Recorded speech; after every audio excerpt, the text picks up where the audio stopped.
guys, Amy here with Reveal My Voice. Hey, listen, I just wanted to talk to you a little bit today about what makes a good singer. We all know what we like when we hear it, right? You can easily say to yourself, you know what? That was a really awesome voice. And most of us can also detect if something just wasn't quite right. We can think to ourselves, that was just off. But when I ask a lot of my students, what is it about a voice that makes it good? We all think we want to have a good voice, but what makes it good? A lot of my singers can't articulate that. And so today I wanted to take a moment and just talk about what traits are good traits in a voice. But before I get to that, I want to start with some undesirable traits. A lot of times when we think of undesirable traits, it's not necessarily that there's something going on that's all bad. Many times it's just an overuse or an underuse of a certain quality. So I'll start with one that's very common, and that is overly breathy sound. What do I mean when I say overly breathy? Well, it means that there's not a core tone that goes through that sound. It just has a lot of breath, but not a lot of substance. And when we're singing or when we're listening to someone sing, our ear doesn't like to hear it if it doesn't have a lot of substance to it. Now, does that mean we don't sometimes, for effect, go into more of a breathy tone when we're singing certain styles? Absolutely not. We use breathiness to convey certain feelings. But if our sound is constantly breathy, we're going to run into some trouble. And when we listen to someone sing who's constantly breathy, it almost causes us to have sympathetic feelings for that person and wish that they would just find their center or their core of the sound. So that's one thing we don't like that we hear. The other thing is overly strident. That's the opposite of breathy. That's very bright. That's a sound that's full of focus and tone, but it kind of puts us on edge. It makes us feel uncomfortable. And we want something a little bit more at ease for us to listen to. So the opposite is also true. You don't want an overly strident sound. Another thing that we hear a lot, especially nowadays, is a sound called vocal fry. And if you don't know what vocal fry is, just put your hand over your larynx or voice box, and I just want you to go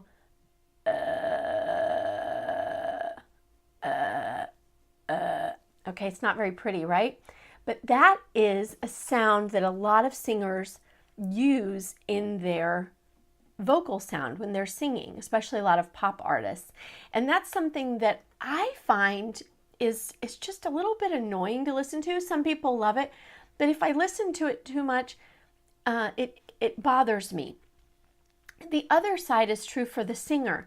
If they use that too much, it can, while it's fine if they do it just every now and then, it can cause some issues and some damage if it's done all the time. The other thing that I find I hear a lot, if it's a sound that just kind of bothers me and causes my shoulders to stand up, is nasal tone. Have you ever heard someone sing and you thought, ugh, that's just really in the nose? Well, here's the deal. When you hear that, it's actually not in the nose, but it's sympathetic vibrations that run through the nasal passages. And that happens because our soft palate, this palate here in the very back of our mouth that we raise when we yawn, it's not going up high enough. And so when that soft palate is lowered, the nasal passages are what get that air to come through them, and that's just not a very attractive sound. Again, people use it for effect, and that's okay sometimes, but it's not a sound that we want to hear all the time. So those are just a few things. I list more things in my blog over at revealmyvoice.com / what is singing? And that is something I'll list in the comments so that you can go over and check that out. I've also listed in there what is not good singing, so you will get an idea of what to look for in that as well. I don't want to spend too much time talking about the things that aren't good. My point for today is to tell you what is desirable singing so that you can attempt to achieve that with your voice, and that you can articulate what is going on that you really admire and like in someone else's voice. So the list that I've been compiling for you is one that I want to go into more depth with over a 10-day email course, and that's completely free, no charge to you. You just sign up for my free printable download that gives you the list of desirable singing traits, and you will get this email course that comes through, and it'll tell you how you can actually achieve these desirable traits in your own voice. So the first one is balance between breath and resonance versus being too breathy or too strident. So we do want to have a little bit of breath in our voice because that helps to have sort of that velvety sound, and it allows our sound obviously to carry on the breath. So we do need the breath to run through the voice. Otherwise, like we were talking about earlier, it can be too strident and it can feel to the listener like it's just in your face.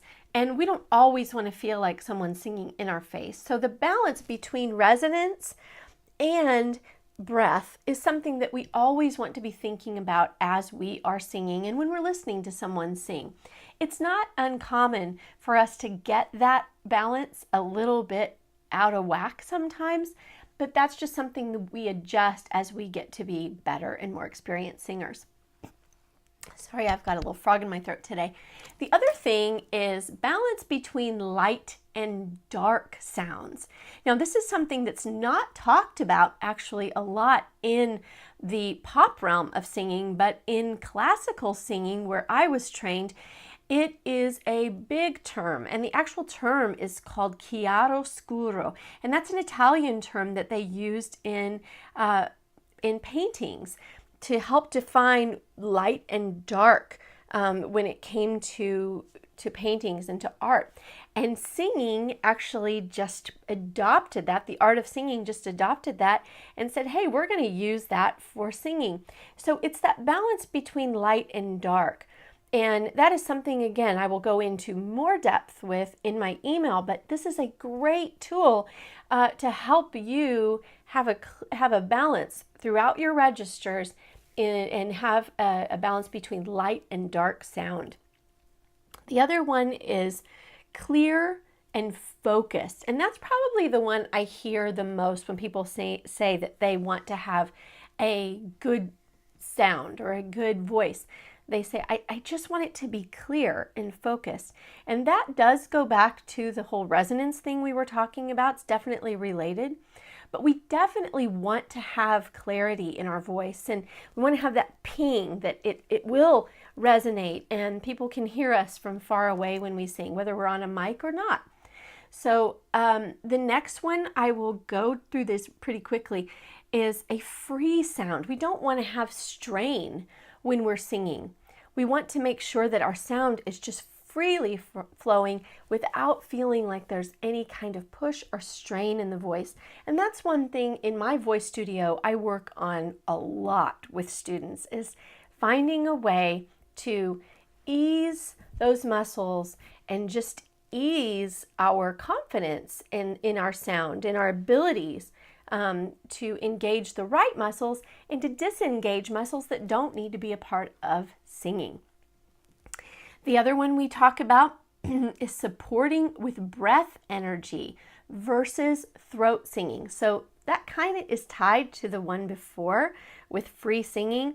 We want to make sure that our sound is connected to our breath. And by doing so, we can eliminate strain and pushing and using our throat when we're singing. The other thing we talk about in this blog post and over this email course is controlled singing versus out of control singing. And sometimes people get that confused with strain. They say, oh, but if I'm controlling, aren't I straining? No, That is not true. When you are controlling the voice, you are in control of every aspect of the voice. When you're not in control, things just kind of are out of whack and you don't know what you're doing. And a lot of times when singers first start singing, that tends to be the case.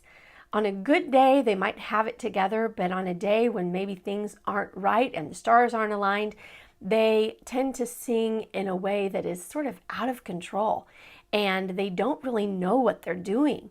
So this is a very common issue with early singers who are just starting to take lessons, and it's one that we want to make sure we get a handle on pretty quickly so that people can feel more confident that they are more in control when they're singing. I'll go through these just really quickly. There's a couple more. Flexible and agile singing versus stiff.